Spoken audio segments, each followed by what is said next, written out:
Awesome. Hi, Shamim. I'm so excited to host you on my YouTube channel. As just whining that you and my other siblings, you have not subscribed. My mother hasn't subscribed. My father doesn't even know my channel exists. Like it's crazy. I said my family should be the first people to like be interested. I'm here whining. Yeah. Well, I have subscribed today, so if you Yeah. check, Thank I you. am subscribed.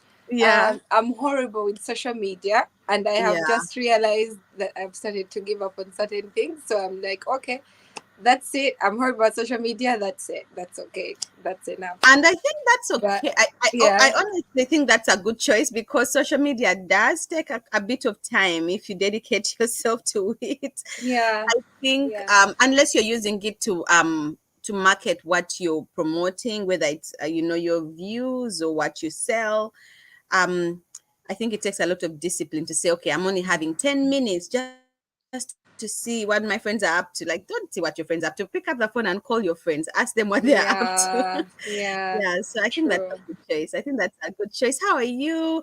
I'm so happy you're here. If you have just joined us, thank you so much. If you're watching this live, I'm sure after we have aired, I hope you get blessed. Please don't forget to subscribe. My name is Beatrice. I am here at Present with BT, where we're all about family values, the diaspora, education, things that uplift and encourage others. And today I have an amazing guest, my sister Shamim. She has such wisdom. I know that of late I've been away. It's been a very interesting time. We did all get COVID. My kids got sick, even if they did not test positive for COVID. And it's just been one of those times where I said, oh my God, I'm so grateful for we have that space to say, okay, you quarantine, when there's so many families that can't even do that. But hopefully we are over the hump of the pandemic. My prayers and thoughts go out to everybody who has lost someone because of the pandemic, everybody whose dynamics have changed. We know that people who are suffering from long COVID and are still in the long haul for this disease. So support, if you know someone, please don't forget to give them a phone call. We talk about mental health a lot on this channel because it matters. And so if you know someone who has suffered from COVID, please reach out. Someone who has lost another person, please reach out, and may you be encouraged. So today is not about COVID, but I always talk about COVID anyways because we are still in the middle of the pandemic. Yeah. um but Shamim, thank you so much for coming and being here. I'm so excited because so we've been doing interviews, chats with people who have transitions of all kinds. We're talking about transitions, but we've been academic focused and career focused in the past. So I'm excited to have you because you're one person who has transitioned in one way or the other, and I'm excited to kind of hear your thoughts, your mind, and just your wisdom about this. So I'm going to I'll let you speak. Who are you? Who is Shamim? What makes your heart beat? What excites you? Why do you wake up in the morning? Yeah, Oh my gosh, sounds like so much drama. I know. I like drama. I'm very dramatic. There's no 1 minute of my life that's not dramatic. I think at the core of everything that I've always really done was trying to improve myself and my circumstances and everything that I had been through initially. Um, I don't know how much you share about our personal life, Yeah. but of course, I'm an orphan, so a lot of experiences that I had were the type that I wanted to forget and I wanted to come out of.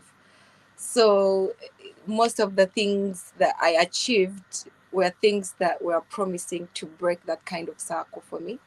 Hmm. And I thought if I break it for myself, I'll break it for my kids and whatever else. Do you know, like Future things like that? generations. Yeah. So Mhm. like it would be like a kind of a ripple effect. So Yes. all the time, like going to high school, going to uni, I don't know, pushing through not having money. Actually, Beatrice paid for my tuition, which I'm very thankful for. If people did know, No, it has an honor. um, I'm glad you. You like are you all are the white every time, penny. Yeah. yeah, all the time, all that, like going out to do internship, and you got an internship is crazy. It's crazy. But now I think of all hospitals can be crazy, because even Yeah. in the UK, you have like Yeah. those moments where you're like, oh Yeah. shit, it's crazy. It's crazy. Is this a family show, or can I not Um, ask? so it was a family show, sort of, because parents Okay. watch. We actually encourage. It's so funny because we are in the diaspora, and part of what we are trying to do is to encourage parents to watch these links, because Okay. they think that when they bring their kids here, they can just boom dump them. Okay, you're fine. No, the kids need support, and so most of this informs them on how to go about it. Yeah. So, but yes, Okay. go ahead. Well, anyway, my casting is still censored in a way, so Okay, it's kind of we'll like take that. not too bad, like not onto the level, Okay. so it's okay. Mm. Yeah, so like doing the internship, trying to find work. And interestingly, just after internship in nursing, when you have a degree, like you have so many options at the beginning. So Yes. like I jumped straight into IT work, and that was very exciting. I thought, oh, Mm-hmm. this is it. This is exactly what I like. I like critical Mm. care and emergencies and all that. But I realized after a year being there, there isn't proper structure to support people who have passion in work, to have a proper balance in life. Yes. So I gave too much to work that I was so exhausted, and I was like, I Yes. have to stop. I have to stop everything. I don't know if I want to do Mm. nursing anymore. And Mm.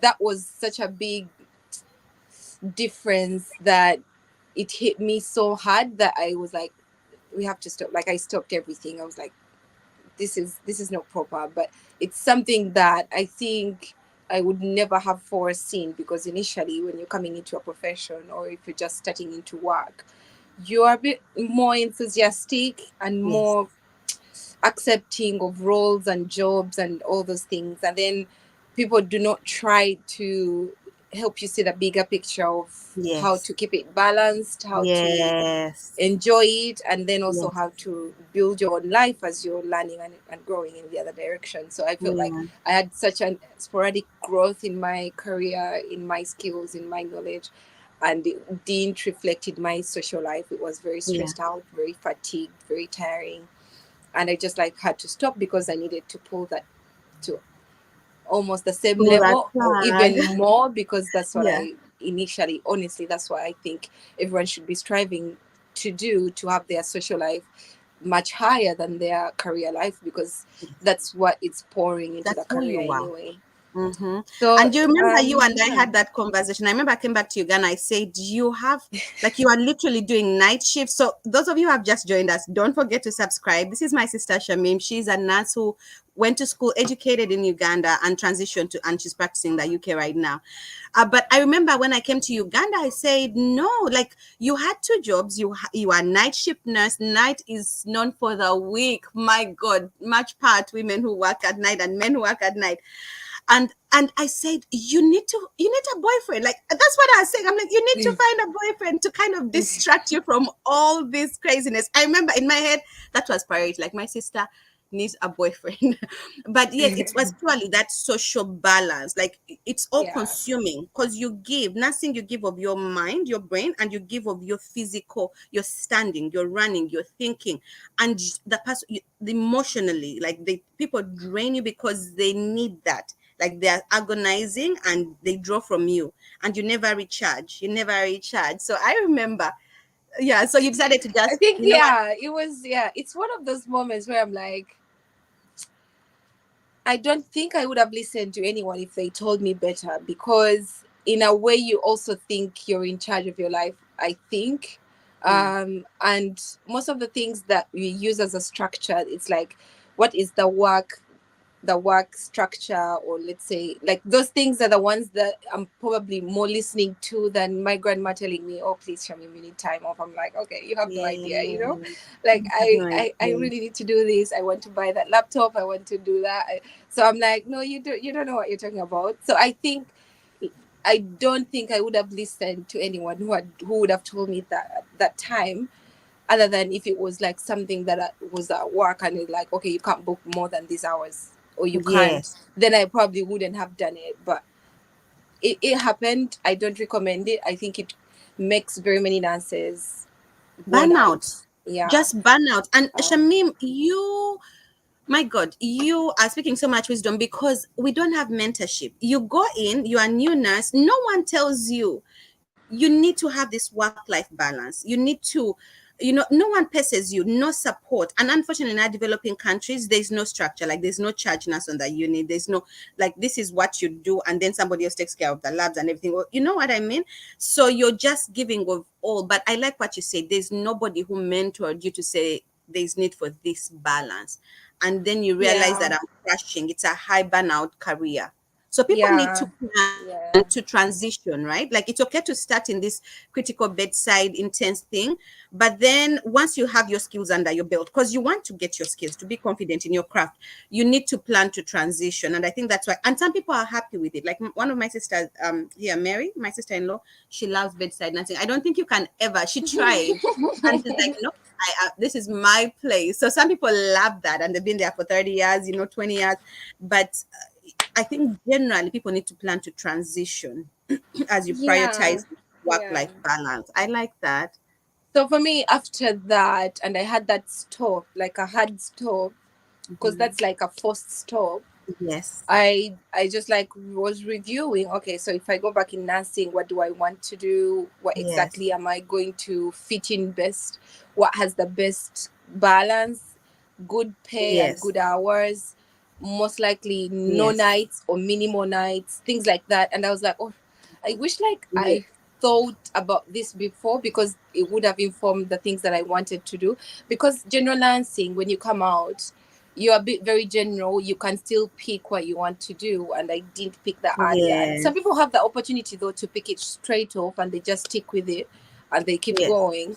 And I Yes. think those are the lucky few. But there is always people like me who will take years to figure out where they want to specialize and where they want to settle Yes. down. And that could Yes. be career wise or social life wise, where you want to live, Mm-hmm. stuff Mm-hmm. like that. But yeah, Mm. it was crazy. So like when I came in the UK and I went straight into A&E, I think that was a bad Mm. decision as well, because it's Mm. very busy and it's a Mm-hmm. very different demographic. So the cases that I was seeing in A&E back home are not necessarily the same cases I'm seeing, and I'm not managing them That's the same way, obviously. But mm-hmm. the level of workload went to like 10 times more to what I Wow. have as an A&E experience back home. So In I was like, Uganda. okay, Mm-hmm. this is What's not A&E? good. Can you tell us what A&E? Just give me 1 second. Tell us what A&E is. Do you want I'm me to sorry. talk when you're away, or do you want me to wait for I you to know, come no, back?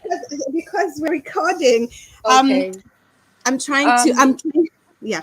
So what's A and A&E, E? accidents and Mm. emergency, which is like Accident and emergency. emergency Okay. Trauma, department. like, Yeah. yeah, emergency department, and more like trauma. Like, I think Yeah. that would Yeah. be like the trauma unit here in the US. Mm-hmm. Yeah.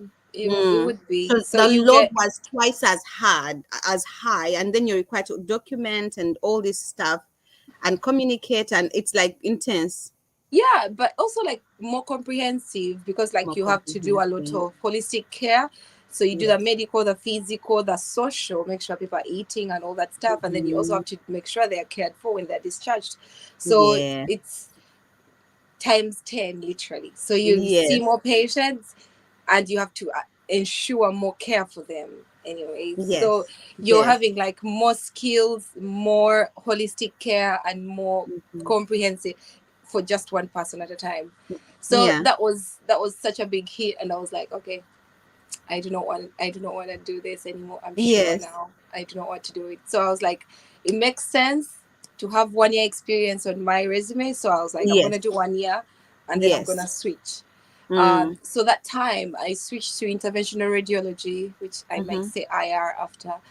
It's Yeah. things like angioplasties, it's venous treatments. So maybe people who Yes. have like a clot in their lung or somewhere, they Mm-hmm. need to put like a catheter there and target treatment to break down Mm-hmm. the catheter. So that suite where they do stuff like that. So that's where I went and I Mm-hmm. worked. It was really nice. It was quite a small team, so you get to know Mm-hmm. everyone, and our patients are very organized. So then I felt like it was much better. So Mm-hmm. such areas are always like different pay grades, I would say, here in England, because Yes. A&E is quite crazy.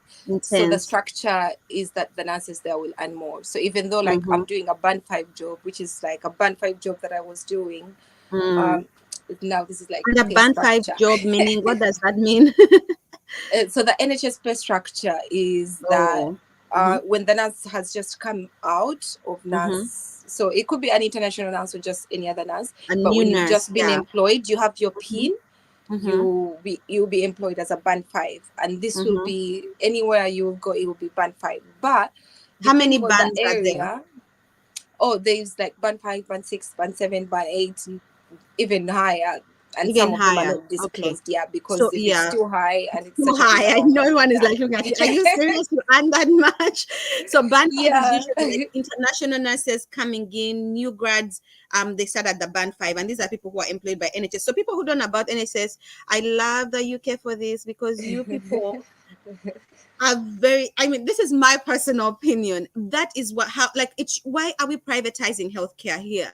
In the UK, you guys have public health. Like everybody, like you pay your taxes, your money goes, everybody can receive healthcare. So that's the national. It's called the National Health System, NHS, Service, National National Health Health Service, Service. NHS. Yes.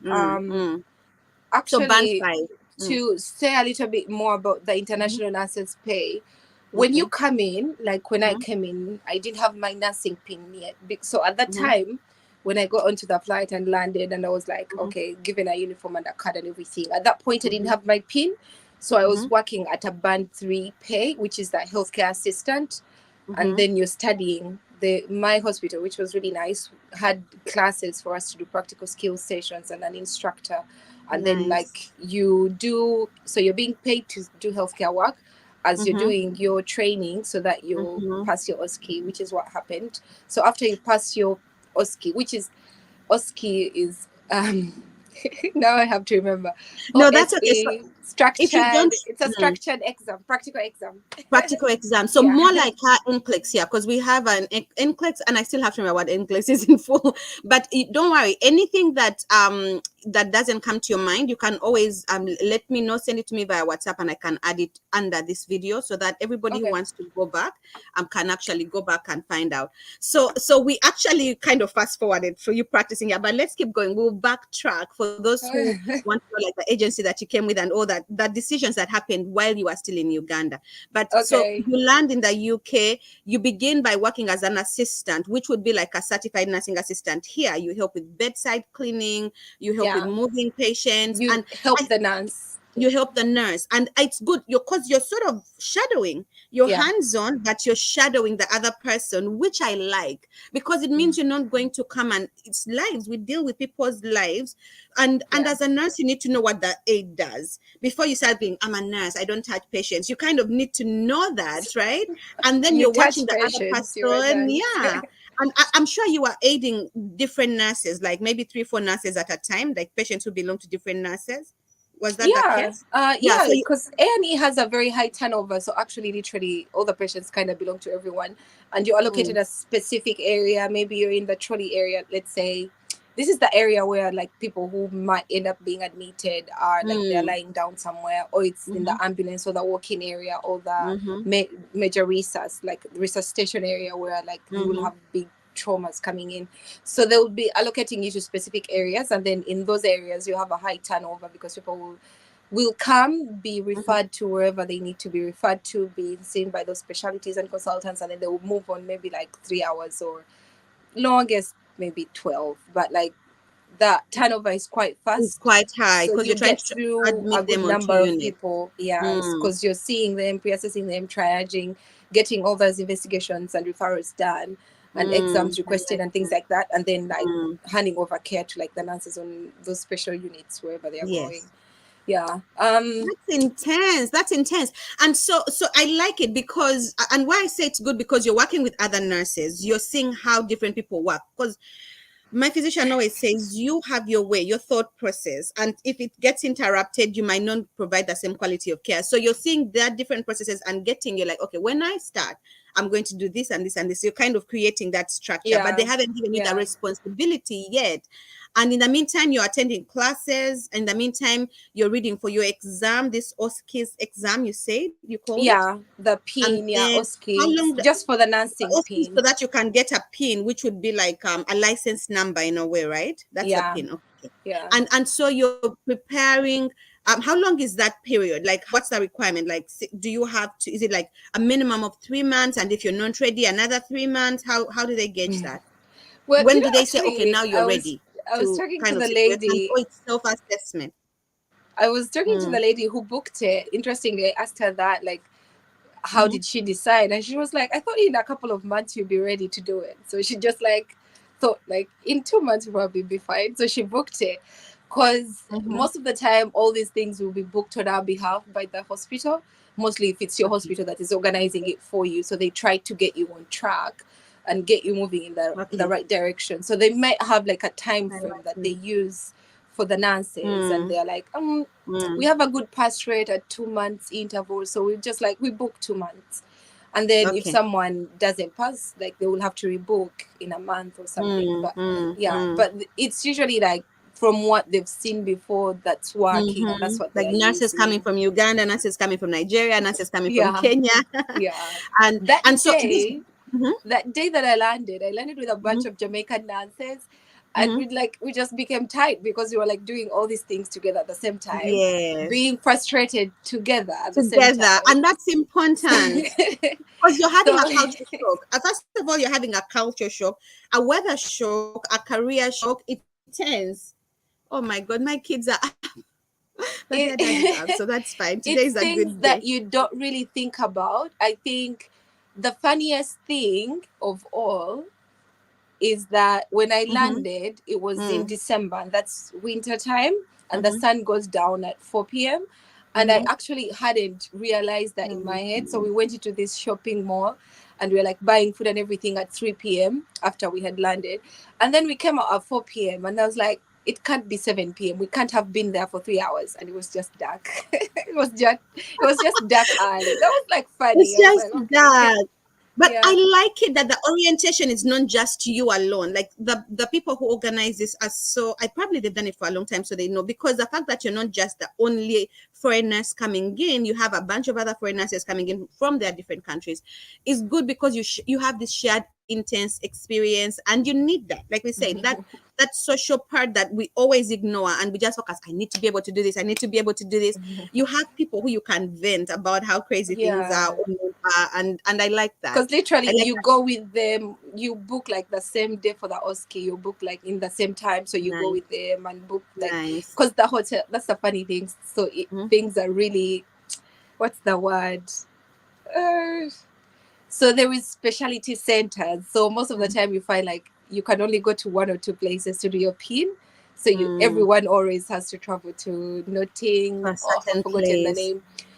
Oh, but yeah, So it's one place. Everyone always travels there to do their pin. So like mm, when you're going together, you will definitely have to travel and stay at a hotel to do your exam the next day and then come back. So it's like okay. the people that you come with in that group, you sort of end up doing the Are your booking together.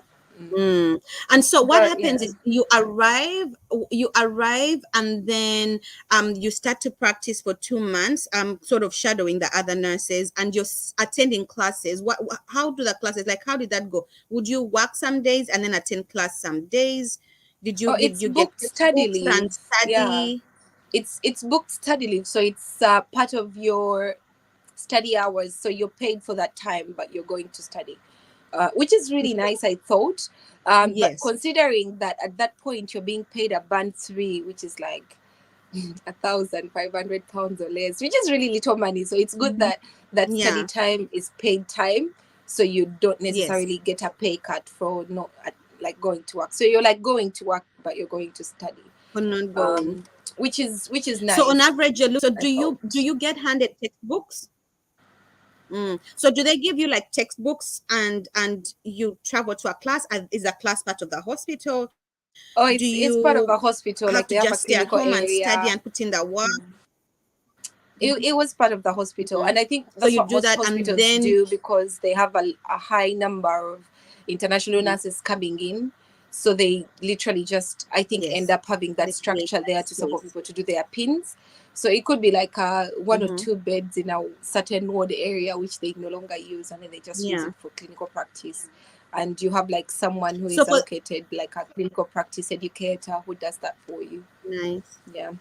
Nice. So for this exam, is it like testing? Because we have an NCLEX here. You don't have support. You could pay to have a class, to take a class and be instructed, because the universities offer that, since all the nurses who finish school eventually have to sit for this NCLEX to be licensed to practice. So schools offer that, but it's a paid something you pay for and go for. But I personally chose to just stay home and study.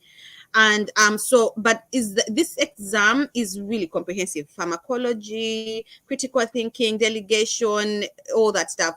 Sounds is this exam all comprehensive, or it's focused on your clinical skills when you sit for this? Is it a theory exam? Is it a practical exam? Is it both? It's both. Mm, So it's the exam. I would say the mm-hmm. nursing exam after your degree is categorized into Yeah. two: the theory, Mm-hmm. computer-based test, and then the Mm-hmm. OSCE.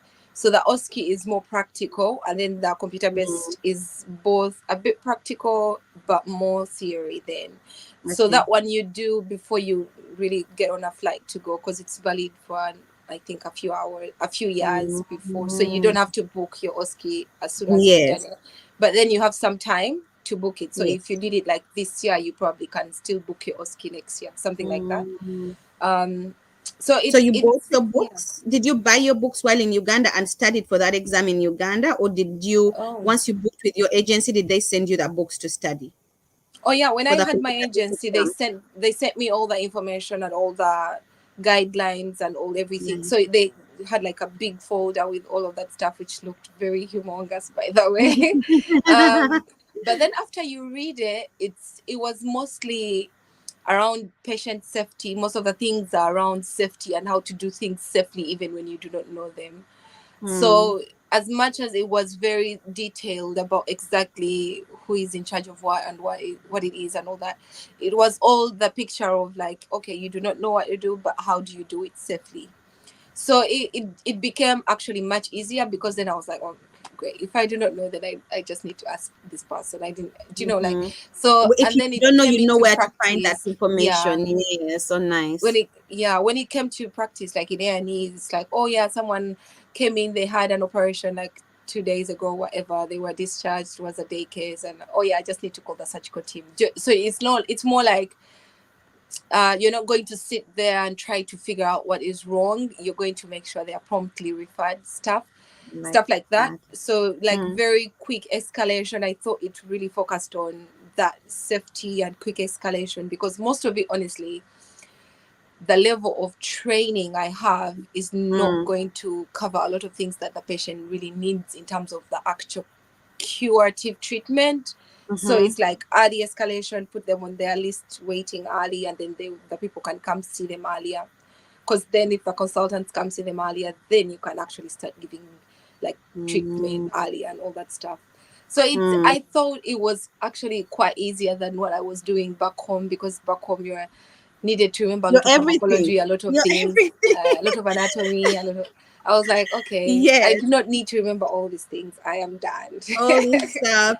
But yeah, Shamim, hold that thought. Hold that thought. Let me just give my children milk and then I'll be right back. Just okay, hold that thought for me. yeah, yeah, Yeah. yeah.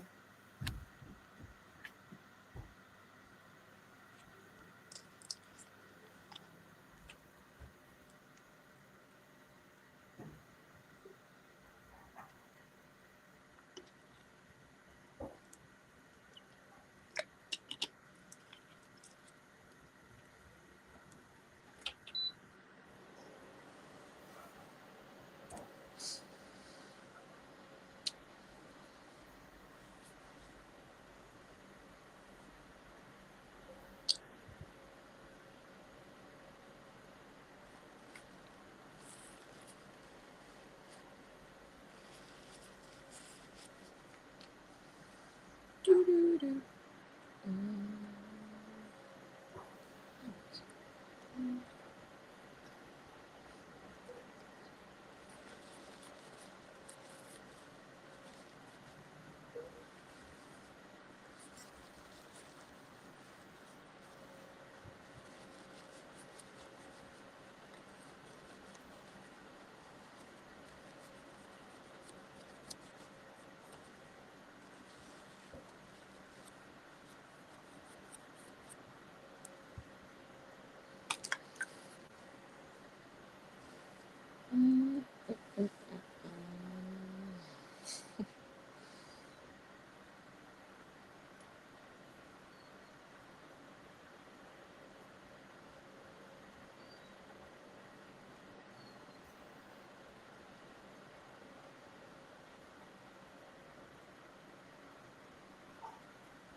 Oh my God, I'm so sorry. You know what?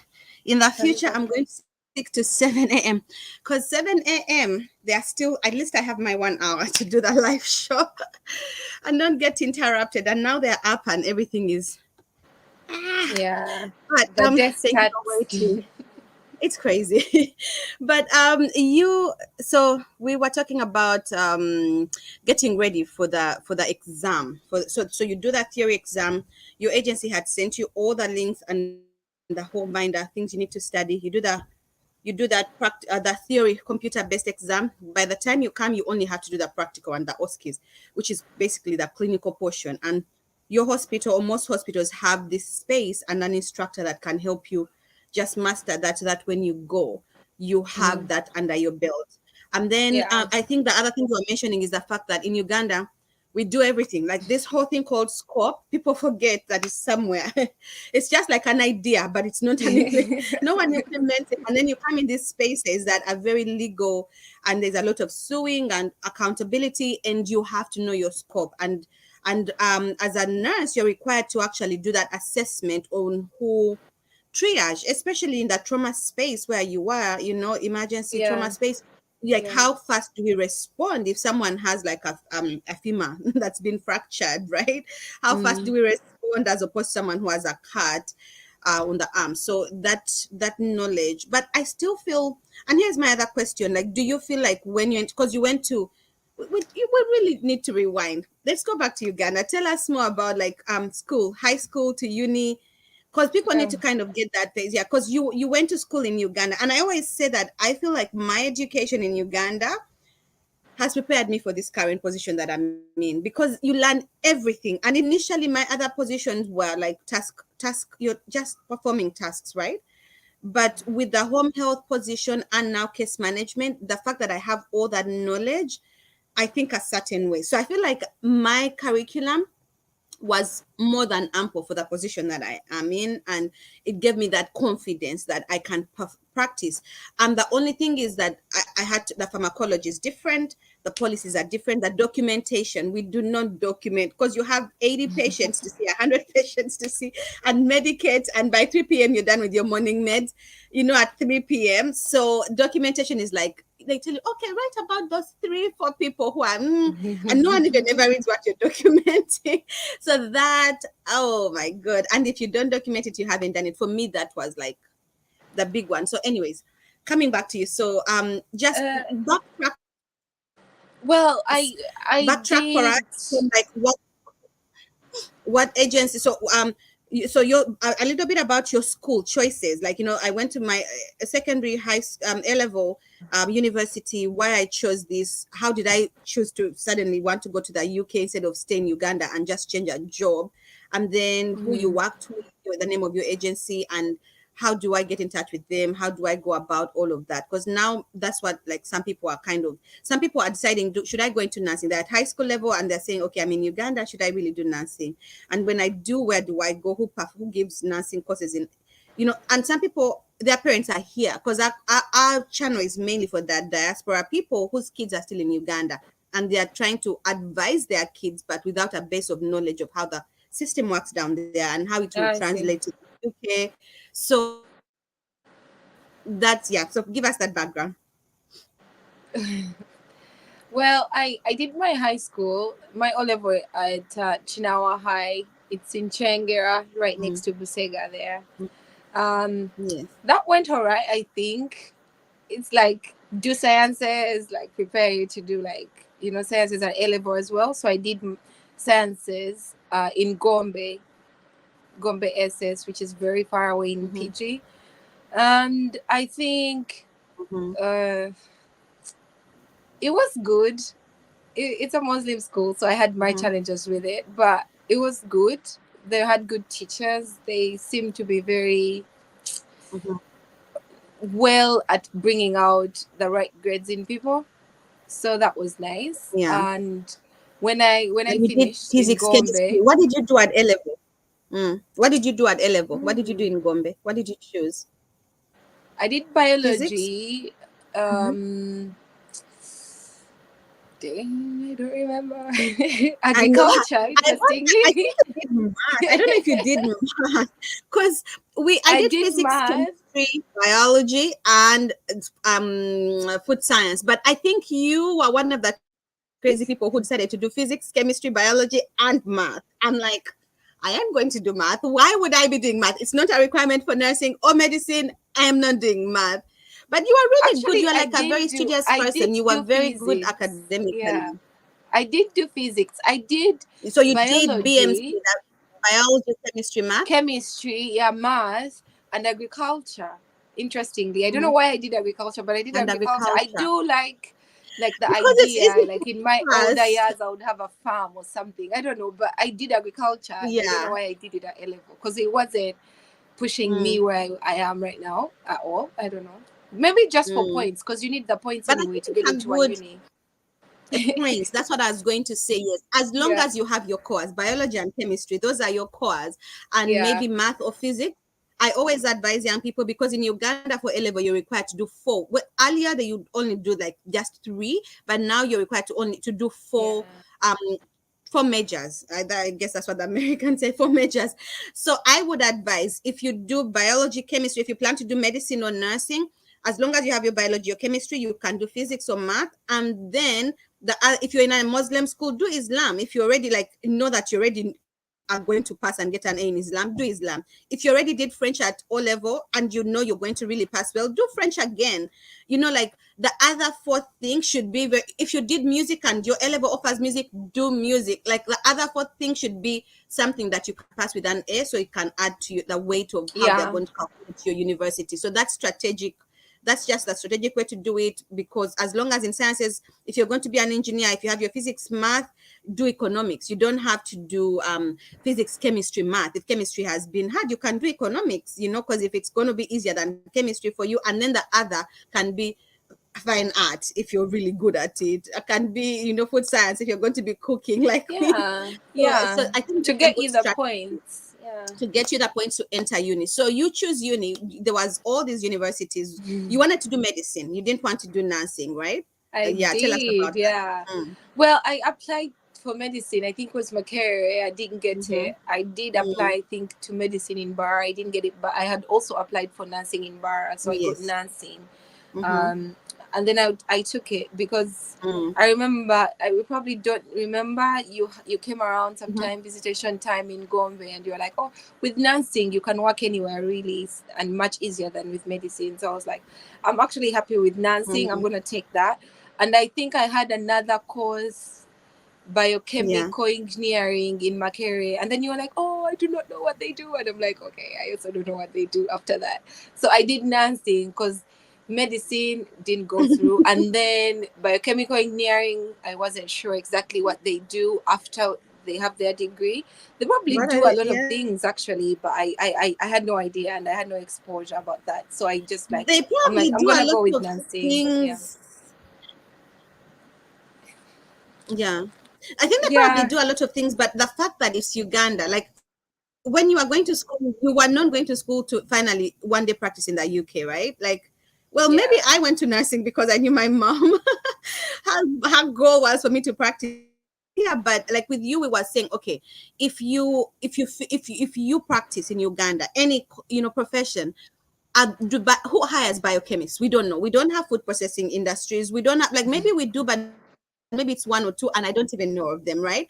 We don't have maybe people who make chemicals that the kids use in their chem labs. like I could not see a future, and that is sad because if you had done biochemistry in the UK or the US, like there's so Yeah. many opportunities. So for Yeah. me, as your sister who had already like had already had my own dilemma of not getting into medicine when I wanted to do medicine, and then eventually being into nursing, and by the time I visited you, I think I was already practicing I was already a nursing student. So Mm. and then I had this idea that what, if you eventually really want to be a doctor, you can always just have 2 more years and you become, you do medicine. So for Mm. me, I just felt like just giving you that guidance was like appropriate, because I was always thinking, okay, when you finish, what do you do? Many children in Uganda are finishing at uni, very good grades, because you've always had Yeah. like excellent grades, and they're frustrated because they're selling tomatoes at the street, because that's the only way they can survive. And so I didn't want you to be in that space where you're like cutting college. What should I do Yeah, with I my degree? appreciate There that was a just lot confusion. because I also felt like I wanted to do something that was going to get me into the workspace right away and then kind of Yes. secure my space in the workspace. So I Mm-hmm. thought nursing was a good choice because it Yeah. had more opportunities and you could specialize in different things. So I thought, Mhm. if anything, I'm going to do nursing because it has Yes. that potential. And To go I just in need so to many carry, yeah, directions. like roll Mm, with it and see how it goes. And mm, interestingly, I've always mentioned this. I think everyone who mm, asks me, people usually mhm, here ask me like if I mm, wanted to leave the country initially, but mm, I always never want, like, I initially never wanted to leave the country, and if at all, I thought I would go to Australia because I thought I really liked Perth and yeah. I don't know, New South New Wales or New Wales, South New Wales, I think, or New South Yeah. Wales, something like that. But I always thought I would never go to the Yeah. US. And you had a choice Uh, to the UK. You Sorry. never thought you'd go to the US, but Yeah, you had I never you never thought thought you'd go to to the the UK US, as well. I didn't really think about the UK until the UK I have either. a friend Mm, who got a master's in critical care sponsorship in Europe, but it was a mm, joint kind of study, and she had some classes here in the UK, and then she was like, "Oh, I'm gonna get my mhm, pin to work in the UK," and then she was like, "It's actually not as hard," because I had told her I was trying to do the mhm, Australian one, and it was really hard. And at that time when I mhm, did it, I don't know if it's different now, but when I did it, mhm, they didn't have recruitment companies that can pay heavy costs upfront for you, and then you can upfront. pay them back. And then Mhm, here in the UK, they have lots of recruitment companies do the upfront payment, and then you pay back through your job or your trust in time, like over 3 years, which is mhm, usually the initial mhm, visa period. So I was like, okay, mm, I'm done. I'm not gonna try and go to Australia anymore. That's just so stressful, and I don't have the money up front. yeah. Because And you had yeah, spoken to one of my mentors, Joanne, who is practicing in Australia, right? yeah, I think she's now gone. At that time, she was still in Uganda, but I think by the time I Mm, left, she was gone. Yeah, so I was like, there is no support. So yeah. I thought actually it was nice for the UK that the companies, Mm, it's a company, of course, they are trying to make money, but the fact that they offer to pay that up front and they try to support.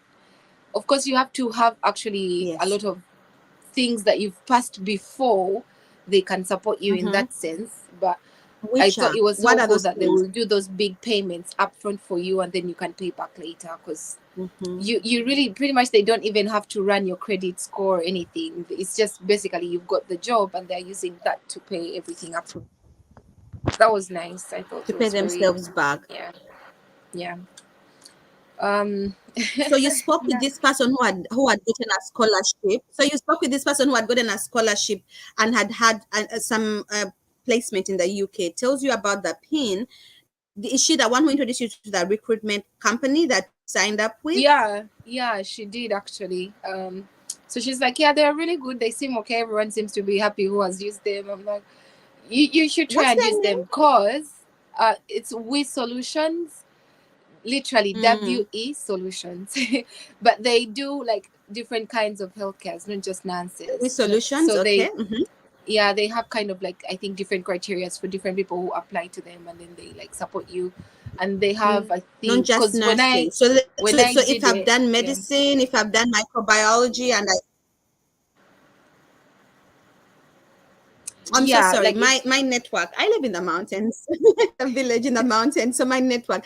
Sorry. So they don't just recruit nurses. So they're called WeSolutions, based in the UK, recruiting company. They don't just recruit nurses. They do recruit other people, medical professions like doctors, microbiologists, yeah, like lab technicians, um health, well, here lab. there's Yeah, like lab based. operating Okay. department Mm. practitioners, and so there is different people they can recruit in different roles depending on the criteria that you meet from your country and things like that. Okay. Okay. And they have like branches, I think, in India or whatever, because I think the branch that I actually was working with, the lady I literally was like in touch with, I think she Mm-hmm. was based in India and she was Oh trying to book me wow. for a job in the UK. So Yeah, so that to was book you for the interesting. UK. Nice. Yeah. Yeah, that's outsourcing. If it's cheaper to run a company in India and still deliver quality Yeah, nurses, I mean, yeah, why but like not? I felt like So every so time so you I decide. sorry. Mhm. No, but I felt like Sorry, go every time ahead. I gave You feel like every anyone a time? No, contact, sorry. every time I gave everyone a contact that this is with Mm-hmm. solutions, I have to tell them the lady sounds Indian, but she works for a UK based company. Because sometimes when I I was know home, I felt like that's if it's a promise. UK company, then I'm going to be talking to people from the UK, but it's not actually the case. And Yes. sometimes you might feel like you're being um, lied to or Scammed. going to be, yeah. So I have to Mm-hmm. tell them like the Mm-hmm. person, it's not a scam. They are not in the UK, but they work for a company based in the UK, so that they know, because when they are Mm-hmm. talking to them on the phone, like you will ask Mm-hmm. them, are you in the UK, and then they will tell you, but like Mm-hmm. you need to know that they're actually not physically here, but they are working for the In the company UK. that's going to, For yeah, the do company in the everything. UK, yeah. Yeah. So I, Mm. I always felt like I needed to tell people. I don't know if the lady's still That's there right now, but important. I think she's still there because Yeah. they usually send out emails if someone leaves a company like that so that you don't Mm-hmm. contact them. But yeah. Yes. Anyway. Great. So, Um so this girl, your friend, who is, I call them mentors because we need more mentors to tell us what to do, so we don't fall in the same pit, waste time, go around in circles. So, your mentor told you about this company and gave you this particular recruiter's email. You sent her an yeah. email, and then she sent you, what did she say? So, because I know you needed to do your IELTS, you needed to have do they send some forms to the nursing board? Because I needed some forms to go to the nursing board. No? Oh, that's good. Okay. No. So Mm-hmm. the level on your part to show that you're committed, Mm-hmm. all those things you have to do yourself. You have to Mm-hmm. be in touch with the NMC yourself, and What is the also Nursing and Midwifery Council. okay. Of the Yeah. UK. Yeah. Okay. So I would think before you contact them, you could contact them earlier, but the thing is they're Mm-hmm. not going to do anything until you have those things. So you need your Commitment. IELTS. Mm-hmm. Yeah, Mm-hmm. IELTS UKVI, because I think at some point, unfortunately, I had a friend who ended up doing the IELTS, but not the UKVI, because it's like there is IELTS academic, which universities can take, Mm-hmm. and that one doesn't necessarily mean that you can get your visa off of it. So the NMC needs IELTS, the Home Office needs your IELTS, but Mm-hmm. you can have one result as long as you've done IELTS UKVI. So it's like UK immigration and visas something. So Mm-hmm. they can use that result. But if you do the IELTS that doesn't have UKVI on it, you cannot Mm. use it. Then you have to see it, the one that says Again. UKVI. Yeah. Oh wow. And that's Okay. like you pay times More 2, money. times Yeah. 3. Yeah. Because sometimes you And don't I you don't pass it the first time.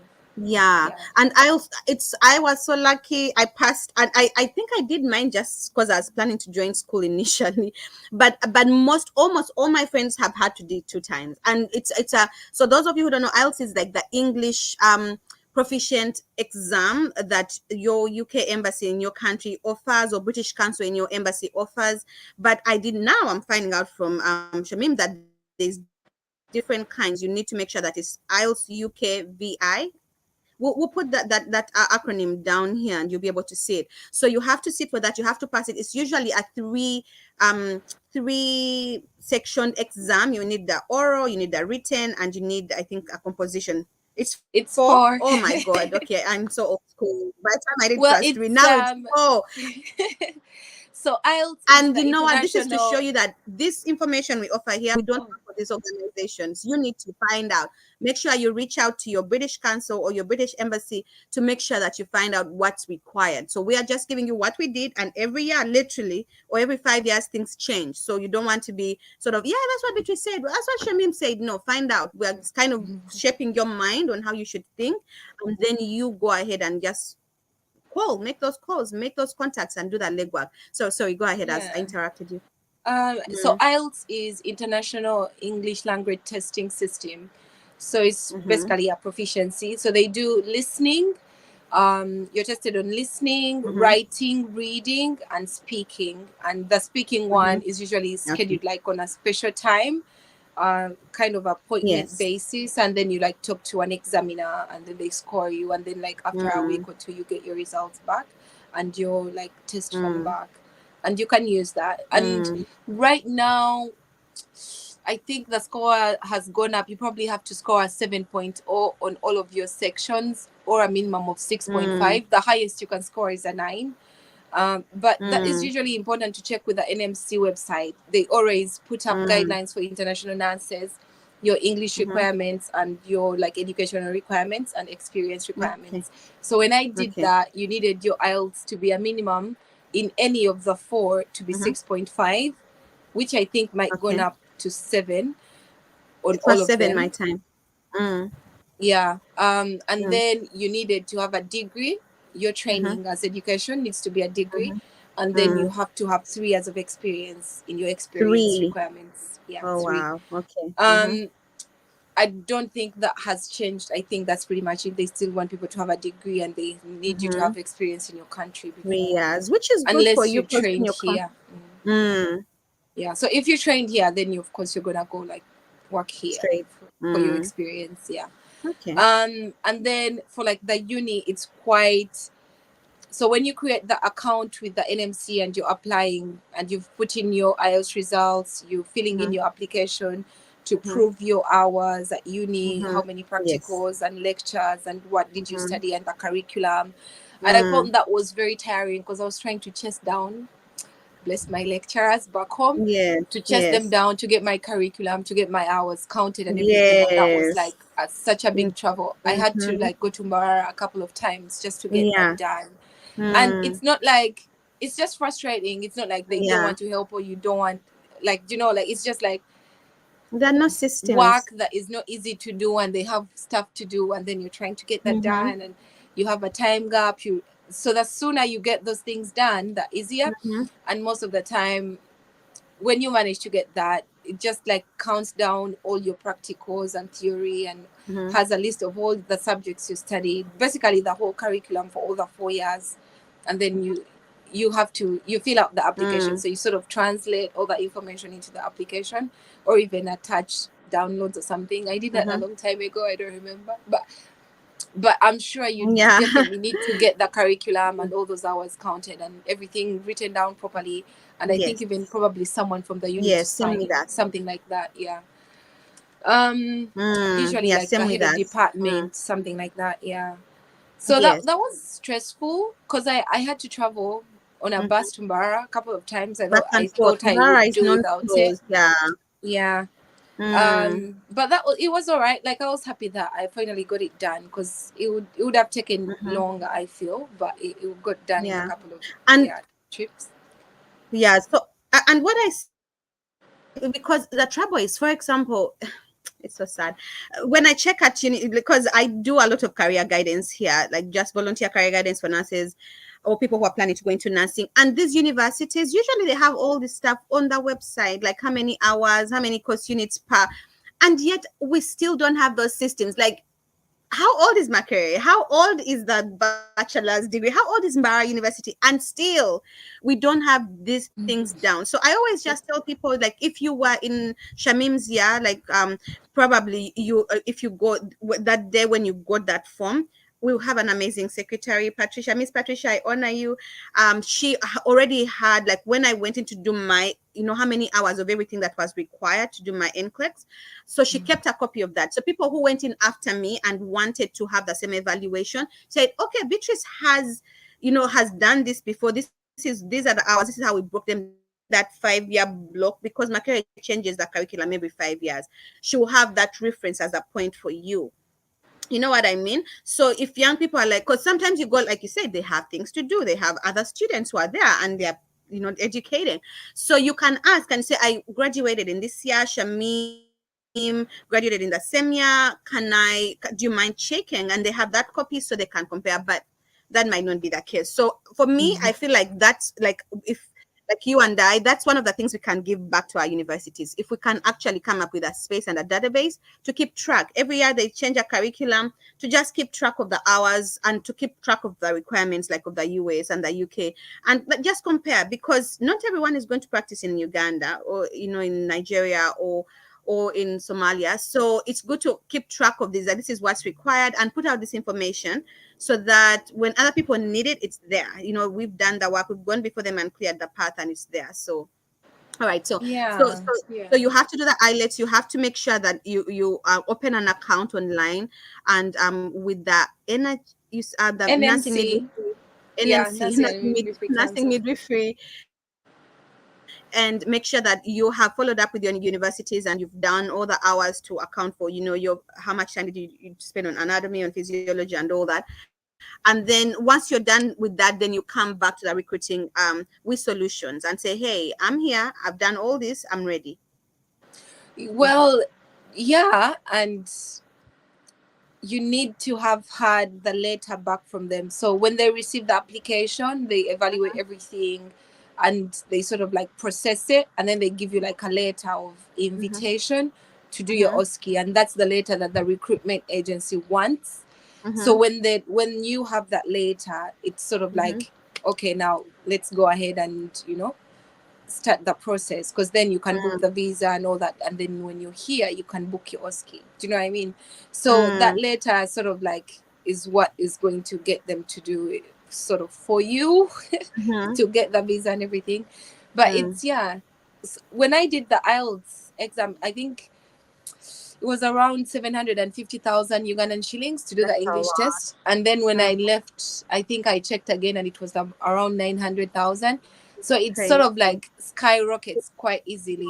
So right now you might find that you're doing an IELTS UKVI is probably 1 million something to do it. Yeah, that's It a might be lot. that expensive. Yeah. Mm. It's so annoying that you have to make sure you pass it the first time and then you just don't, because I had to do And then it you don't. twice. Then you have to Yeah. pay another million to do it. So when you wait, so the invitation letter, who sends it? The nursing midwifery services Cancel. send you the Yeah, council. they They have send you very good that letter. services. They'll definitely be in touch with you and they'll send it to you as soon as it's out. Do And they send it after you pass the exam or no? They are oh no, computer this based is this exams. is this is before you do the OSCE, but you have passed the computer based theory test. I didn't mention that. So you So the have your computer based. IELTS, you've You have passed your your IELTS computer and the computer based. based. Yeah. How do you prepare for the computer based? Still my agency sent me the info. So the agency sends you Yeah. that information, you prepare and you pass. And once you pass, then the council sends you an invitation letter, which you give to the agency to start now spending money on you. Yeah.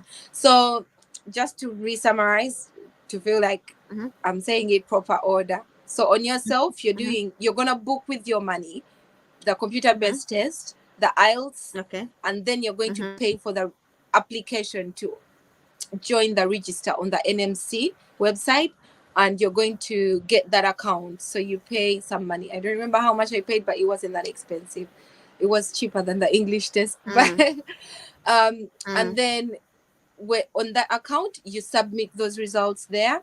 You submit all the paperwork Mm-hmm. that they have, that they just have a bunch of things you need to download and fill in and sort of send. And I think you had to courier those. I used that very common courier DHL service. or Yeah, FedEx? the yellow one. I think it's I, DHL. DHL, That's you send them DHL. because they want them in paper. They want the paper based. You send them over, and then when they have receipt, they like let you know, and you can sort of, you have a contact. You end up having a contact person there, because I think they have a bunch of people who are in charge of international Everybody applications, gets their and they can let cases you who know. are Yeah, managing the different. Okay. yeah. So they can let you know. I didn't have a specific person's name there, but there is like team. like international applicants team, something like that, Mm, and they like sort of mm, let you know like we've received it or not, or you know, or mm, like that is missing. But honestly, generally my inclination is mm, most of the things you're better off if you have everything complete before you have to do a back and forth, because that takes time. If everything mm, is complete, the person comes to your application, looks at it, mhm, and it's done, like they will mhm. process it and send you the things right away. But then Yeah. if they have to like be in touch with you, like you're going to push that time, and you end up doing it like in a year instead of doing it in like 6 months. So that's Mm. why it's like you So need to plan make for sure around everything six is months. filled How out much is that computer? properly How much and did all you pay that. for that? Mm. How For much did that, you pay for the computer-based exam? Computer-based exam. oh, that was about 700,000, I think, Ugandan shillings. So the IELTS, That and that changes was as then. well. So you That is changes as well. IELTS, So and you're looking at also that's IELTS, different. but No, how? IELTS So was you the have other one I said IELTS, you before. pay, This is, yeah, and then the CBT computer-based as you also well. pay. Yeah, yeah, Okay, and so I you're had looking to at do it about at 2 million. the, yeah, I had to do it at Mm, the they have a Pearson View Center in the IT department in Makerere. nice, Yeah, because it's nice. like you need to do it when So you you had to can't sit for check it there. anything. Yeah, yeah. I think it's probably the only center. I don't know, but at least it's the one in Wow. Kampala, so I use that one. Yeah.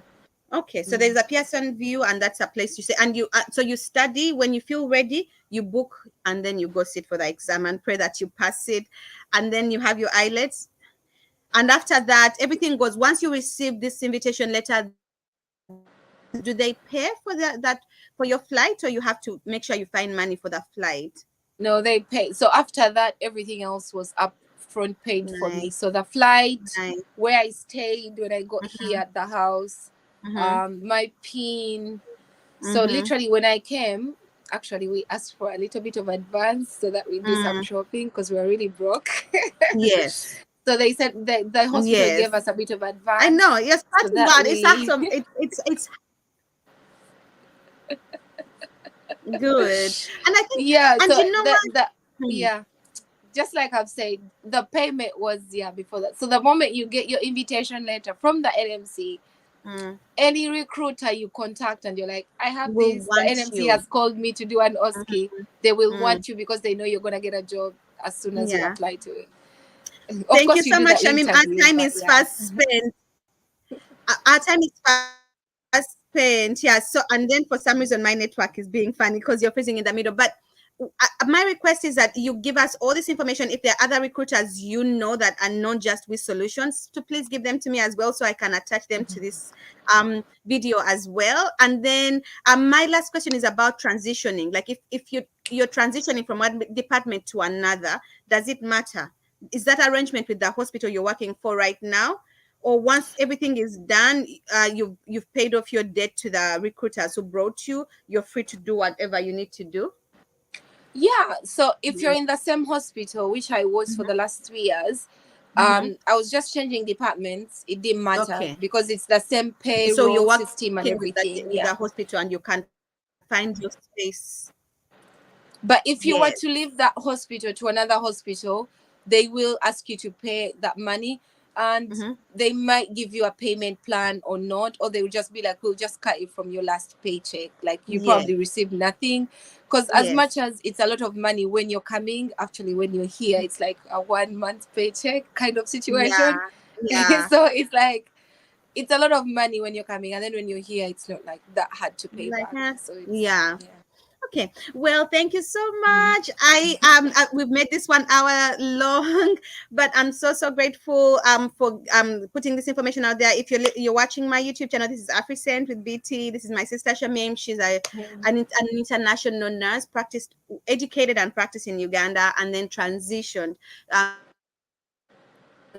the UK, practicing right now. And this was about that transition. We will put all that information in the link below. Don't forget subscribe. Don't forget to hit that button. My sister has a podcast that because right now she's an anesthesiology nurse. I don't know if I said it right, or an anesthetic. I don't know. Anesthetic. Anesthetic Anesthetic nurse. nurse, and that's her space. She's found her space, and I love that, because that's what happens. You search, and then you find home. They're like, this is my home, and I'm going to grow here. Yeah. So you will find all that information down below. She'll tell us more, so what that's little bit about, like what are the options out there. Or you can just reach out, ask your questions, and she'll be able to answer them. Thank you so much, Shamim. I know you're a busy person, but I'm so grateful, and I'll definitely give you another social call, so we catch up properly. But it's been Okay, an cool. honor. That'll be great. Yeah. All right, I'm going to end Right. right now. Thank you for watching. Yeah. Right. Okay.